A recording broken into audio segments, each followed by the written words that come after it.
আল্লাহ কখন হাসেন? আমাদের জীবনে এমন অসংখ্য দিনই বিষয় আছে যেগুলো আমরা জানতে চাই, তবে তার মধ্যে অন্যতম যে বিষয়টি আমাদের জানা দরকার তা হলো মহান আল্লাহ রাব্বুল আলামিনের গুণাবলী ও তার কর্মসমূহ। মহান আল্লাহ রাব্বুল আলামিন শ্রেষ্ঠত্ব, পরিপূর্ণতা ও সৌন্দর্যের গুণে গুণান্বিত, তবে এই গুণাবলীতে তিনি মানুষের মতো নন, তা সম্পূর্ণ আলাদা। যেমন আল্লাহ তাআলা ইরশাদ করেন, লাইসা কামিসলিহি শাই ওয়া হুয়াস সামিউল বাসীর। অর্থাৎ বিশ্বের কোনো কিছুই তার অনুরূপ নয়, তিনি সব শোনেন, সব দেখেন। তাই বলা যায় যে মহান আল্লাহ রাব্বুল আলামিনের যে সকল গুণাবলী রয়েছে তা কেবলমাত্র তার জন্যই নির্ধারিত।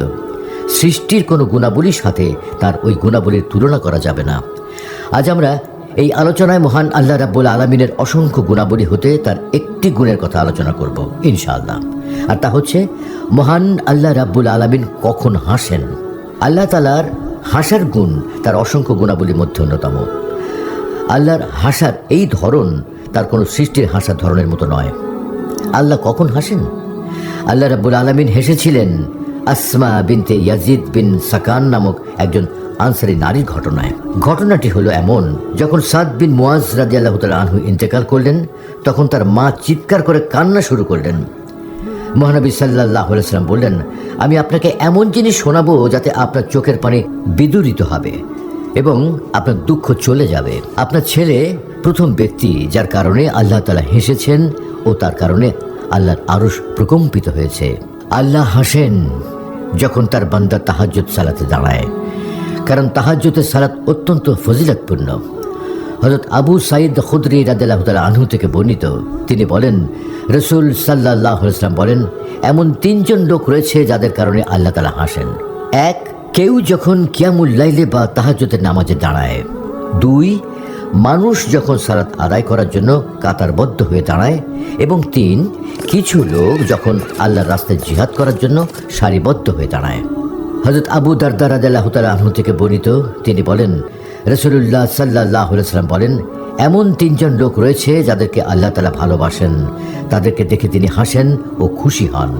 প্রথমত, এমন এক লোক যে লোক কোনো একটি দলের হয়ে লড়াই করে, তারপর হয়তো সে শহীদ হয় অথবা আল্লাহ তাকে সাহায্য করেন এবং তিনিই তার জন্য যথেষ্ট হন। তখন আল্লাহ বলেন, তোমরা আমার এই বান্দার দিকে তাকাও, কিভাবে সে আমার পথে ধৈর্য ধারণ করেছে। দ্বিতীয়ত, সেই ব্যক্তি যার ঘরে সুন্দরী স্ত্রী ও নরম আরামদায়ক বিছানা থাকা সত্ত্বেও সে তাহাজ্জুদের সালাতে দাঁড়ায়। তখন আল্লাহ বলেন, দেখো, এই লোকটি তার প্রবৃত্তিকে ত্যাগ করে আমার জিকিরে মশগুল হয়ে আছে, অথচ সে চাইলেই শুয়ে আরাম করতে পারত। তৃতীয়ত, সেই ব্যক্তি যে সফরে আছে, তার সাথে রয়েছে একটি কাফেলা, তারা সফরে পথ চলতে রাত্রি জাগরণ করে, অতঃপর ঘুমিয়ে পড়ে, কিন্তু সেই ব্যক্তিটি না ঘুমিয়ে সবসময় সুখে দুঃখে তাহাজ্জুদের সালাতে সময় কাটায়।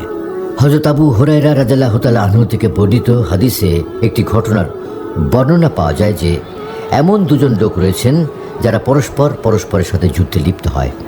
তাদের একজন মুমিন, অপরজন কাফের। তিনি বলেন, মহানবী সাল্লাল্লাহু আলাইহি ওয়াসাল্লাম বলেন, আল্লাহ তাআলা দুইজন লোকের দিকে তাকিয়ে হাসেন যারা একে অপরের সাথে যুদ্ধে লিপ্ত হয়, তাদের দুইজনই জান্নাতে প্রবেশ করবে। তখন সাহাবায়ে কেরাম জিজ্ঞাসা করলেন, এটা কিভাবে সম্ভব হে রাসূলুল্লাহ সাল্লাল্লাহু আলাইহি ওয়াসাল্লাম? তখন তিনি বললেন, একজন আল্লাহর রাস্তায় যুদ্ধে শহীদ হবে, এরপর হত্যাকারী ব্যক্তি মুসলিম হয়ে যাবে, অতঃপর আল্লাহ তাকে ক্ষমা করে দেবেন, এরপর সে আল্লাহর রাস্তায় লড়াই করে শহীদ হয়ে যাবে। এভাবে পরস্পর লড়াই করা একজন মুসলিম ও একজন কাফের দুজনেই জান্নাতে প্রবেশের সৌভাগ্য লাভ করবে। হযরত আবু হুরায়রা রাদিয়াল্লাহু তাআলা আনহু থেকে বর্ণিত আছে, এক লোক মহানবী সাল্লাল্লাহু আলাইহি ওয়াসাল্লামের নিকট মেহমান হয়ে আসলো। অতঃপর তাকে মেহমানদারির জন্য রাসূলুল্লাহ সাল্লাল্লাহু আলাইহি ওয়াসাল্লাম তার স্ত্রীদের কাছে কিছু খাবার দাবারের জন্য কাউকে পাঠালেন। তখন খবর আসলো যে ঘরে পানি ছাড়া খাবার মতো কিছুই নেই। তখন আল্লাহ রাসূল সাল্লাল্লাহু আলাইহি ওয়াসাল্লাম বললেন, এমন কে আছো যে এই লোককে মেহমানদারি করাতে পারবে? তখন আবু তালহা নামে একজন আনসারী সাহাবী বললেন, আমি তাকে মেহমানদারি করাবো হে আল্লাহ রাসূল।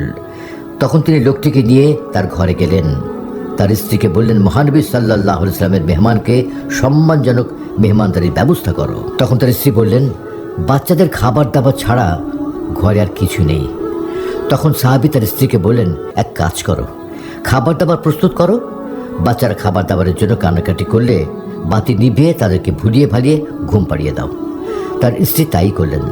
মেহমানকে মেহমানদারি করালেন, আর তারা দুজন এমন একটা ভাব করলেন যেন তারা খাবার খেয়েছেন, অথচ তারা অভুক্ত থেকে রাত কাটালেন। এরপর যখন সকাল হলো, উভয় মহানবী সাল্লাল্লাহু আলাইহি ওয়াসাল্লামের কাছে গেলেন। মহানবী সাল্লাল্লাহু আলাইহি ওয়াসাল্লাম বললেন, গতকাল রাতে আল্লাহ তাআলা তোমাদের কর্মকাণ্ডে আশ্চর্য হয়ে হেসেছেন এবং এই প্রসঙ্গে সূরা হাশরের 9 নম্বর আয়াতটি নাজিল করেন। ويؤثرون على أنفسهم ولو كان بهم خصاصة ومن يوق شح نفسه فأولئك هم المفلحون। অর্থাৎ তারা নিজেরা অভাবগ্রস্ত হলেও অন্যদেরকে নিজেদের উপর অগ্রাধিকার দেয়।